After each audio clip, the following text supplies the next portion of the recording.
Maybe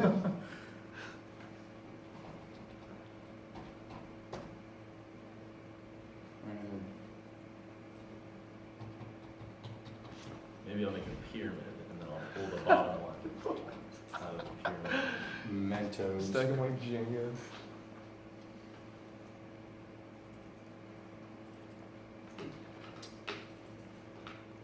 So the question is, where did I find that so quickly in my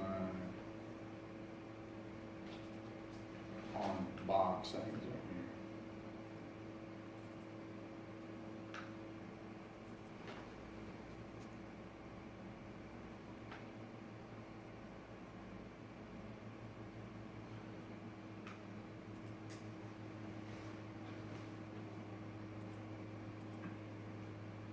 Did you know they were gonna go do it? What the hell are y'all doing? That's cardiac output generous. That's cardiac output exercise.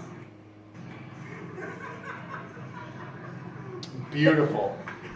Brought a tear to my Oh, eyes man. when those guys brought this to my attention. You know So- what? But no, it doesn't count. They filmed it vertical. Then they turned, you see it turning around like they went to like clean it up, like all of their like crap. And they filmed it vertical, so it doesn't count. Vertical. What does that have to do with it? You can't film it like that. That's not good. You got to film it widescreen. Like, then what's the point? Well, all right, then go do it then. So No. if you guys can do better than that, No test. Oh, don't tell me. No, we'll open them all up and kick them all over. Why doesn't everyone do one and the best one doesn't have to take the because I'm Oh my afraid God, that that's a really good somebody, one. and my bet's going to be Lance, is going to get arrested and thrown in prison for doing a cardiac output. But then I can do my research. It's a Yeah, win-win. Yeah. Cardiac output during. How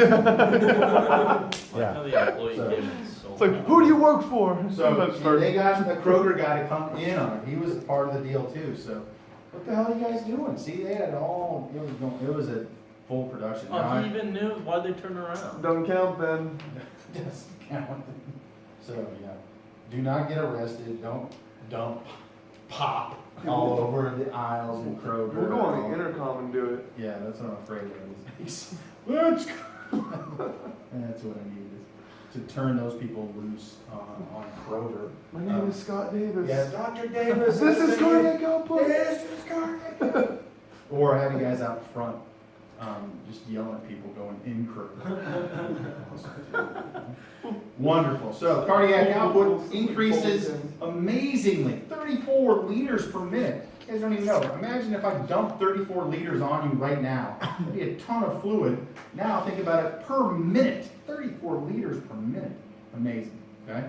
So here is our Swan-Ganz catheter. So this is what happens over the IEM, where we will feed a catheter into your femoral vein, work it all the way up into the superior vena cava, into your right atrium, and then feed it through the right ventricle, out through the pulmonary aorta, and then position it there so this balloon is now inflated, and every time that the heart beats, this balloon will be pushed out of the catheter so that we can get a pulmonary capillary wedge pressure, and then based upon that we can make some calculations with regards to how the heart is functioning. And so this is pretty invasive stuff with regards to, I don't think we did that in Exphys lab, did we? Did anybody get a catheter into their right ventricle during Exphys lab?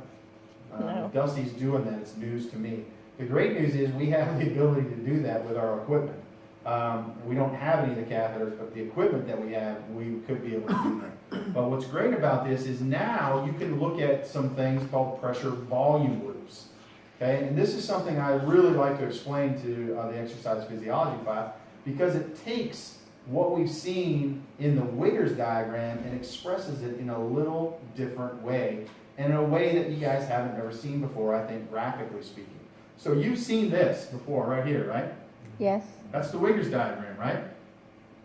The only thing that we're missing in that is we're missing the pressure in the atria and the pressure in the aorta.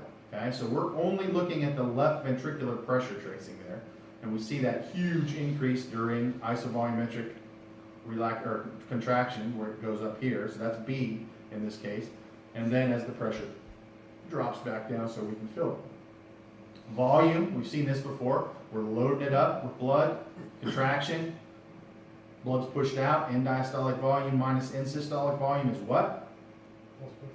Nope, Sorry, it's just, stroke volume. stroke volume. Sure, volume. Okay, that's the difference. Heart's loaded, heart's are contracted. The difference is how much we pushed out, mLs per beat, stroke volume, okay?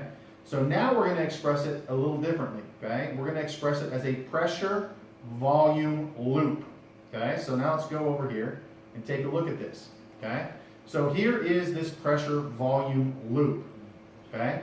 And so think about this is what we've been usually expressing on the y-axis is, or the x-axis is something like time or percent of mass, correct? Now we're expressing something that's dynamic, that changes, okay? So on the bottom, left ventricular volume, and on the y-axis, left ventricular pressure. And so we're gonna start here at point A, and you should be able to explain what's happening, okay? So A is ventricular filling, A to B. So we're going from A to B is ventricular filling. So what should be changing?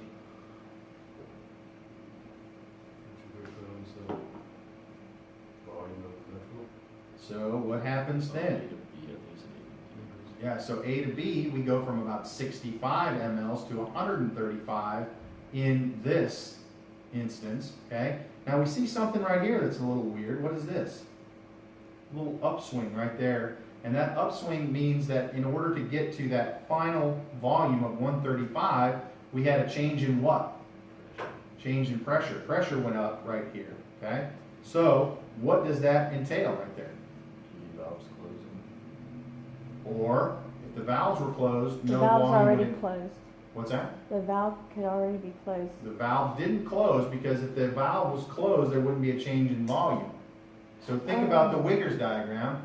What happens during ventricular filling? Oh, is it atrial contraction? That's the atrial contraction. That's exactly right. So this part right here is the contraction of the atria. Most of the filling of that volume is a passive filling, and the last push is the atria pushing us up to 135. And in order to do that, we increase pressure a little bit to do that. Okay? So now, whoop.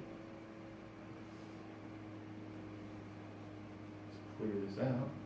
Now we're going to go to B to C. So what's happening in B to C? No change in volume, so that is what? Isovolumetric, exactly. But what's happening to pressure? Again, we're going this way. So pressure increase. So this is isovolumetric contraction. We're increasing that pressure, but all the valves are closed. So no volume is changing. Volume stays at 135. Okay? So we've done ventricular filling. Now we're in isovolumetric contraction. Now C to D is what? What's changing? Volume. Volume is going down from 135 to 65. Pressure is going up still. And we still get a little change in pressure, but we're still pumping it out because that's going to be the pressure gradient that drives that blood into where? The aorta. It's going to go through the aorta. That's exactly right. Okay? And now,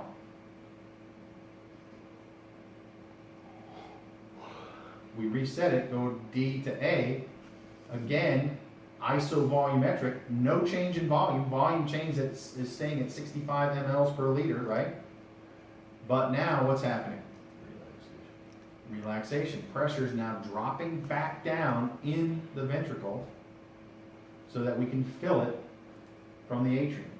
At that time, the atria are being filled, right? Being filled, that's exactly right, yeah. So this graph is all ventricular, okay?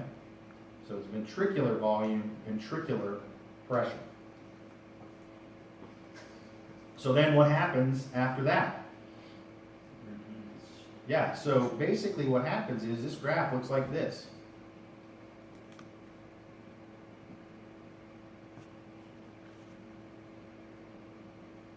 Okay?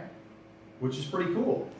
Different than what we've seen before as opposed to a long line graph. It's just going to sit there and do that over and over again. One cardiac cycle, boom, one cardiac cycle, one cardiac cycle, one cardiac cycle. Very interesting way to look at cardiac function in there. And so now, let's take this all away here. What happens with exercise? Does blood pressure go up? Does ventricular volume go up? So you're going to get what kind of shift in this curve with exercise? It's going to go shift upward and to the right, right? And because we know that stroke volume went up, it's going to be a little wider, bigger, okay? And the pressure differences may be a little bigger as well. So it's going to shift upward to the right, and now that complete area in that closed off is probably going to be a little larger, okay?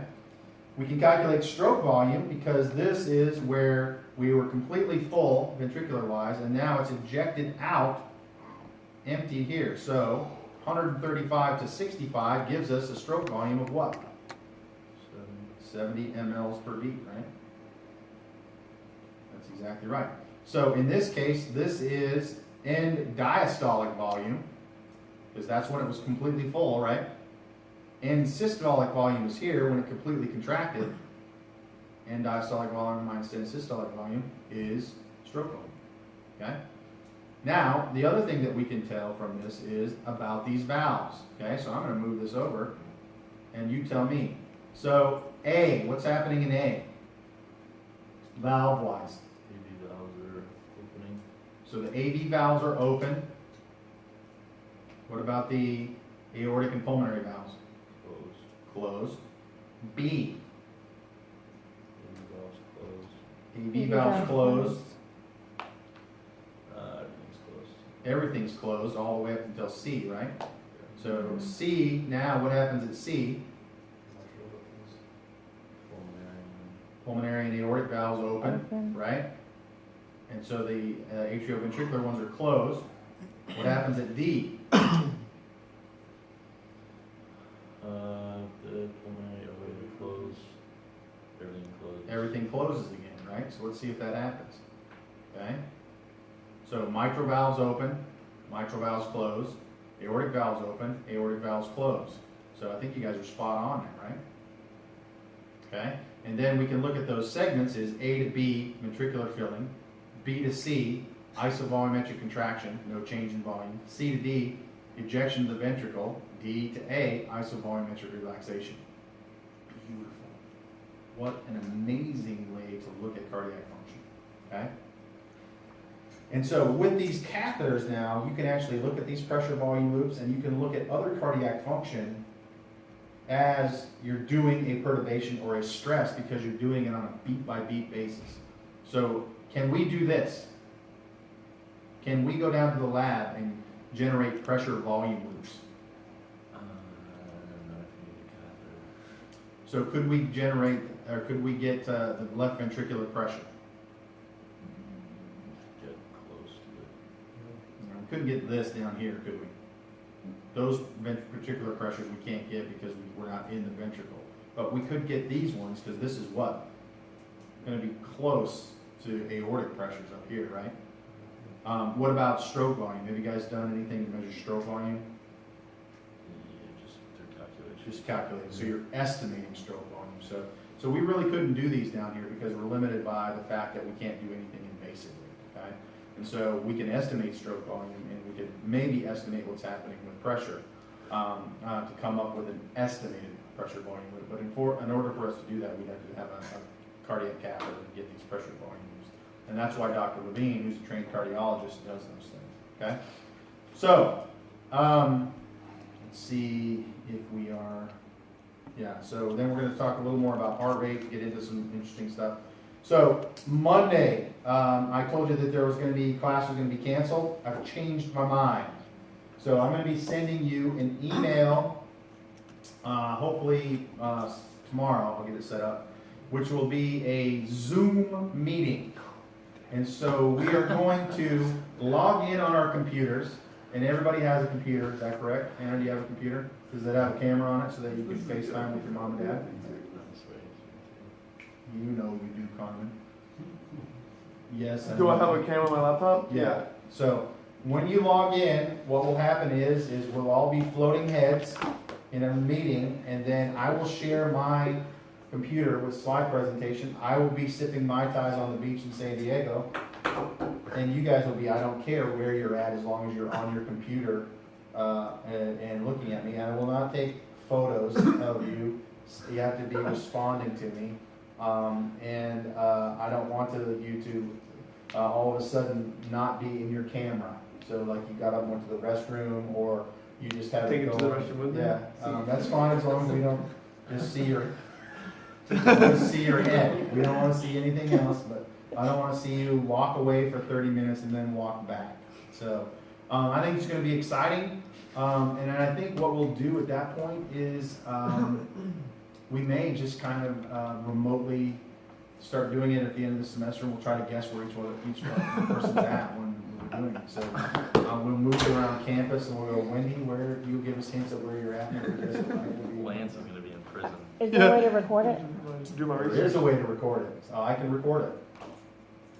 Cool. Cool.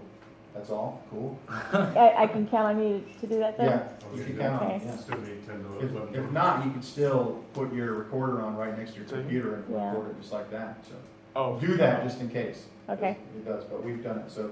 Same time, 10 to 11:20 here. It'll be 8 a.m. in sunny San Diego. I'll try to get Ron Burgundy to come. If he's available, maybe we'll have some guest appearances. Carmen, who would you like to bring to your, the top on the side? So yeah, that'll be exciting. So, you guys remember Dusty? That's me.